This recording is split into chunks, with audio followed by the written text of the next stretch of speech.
Hello, good morning guys. May i-share po pala ako sa inyo. Ito yung ginawa ko na butong avocado at yung itim na luya. Kaninang umaga po kasi pagising ko, sobrang sakit ng balikat ko. Yan dito. Ikutin ko man siya ng ganyan, ikot ako ng ikot ng ganyan, parang nagtutunugan yung mga dito ko.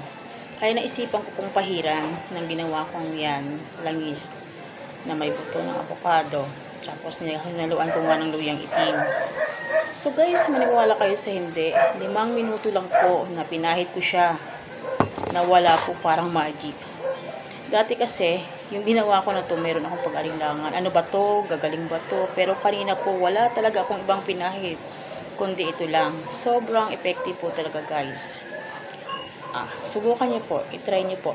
Para mga sakit-sakit na mga, mga buto-buto, kalamnan. Ito lang po talaga ang pinapahid ko. Wala na pong iba. Kaya kailangan ko na naman, no?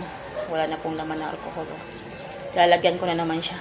Kailangan ko na naman bumili ng alcohol. Try nyo lang guys. Wala naman mawawala sa atin, di ba?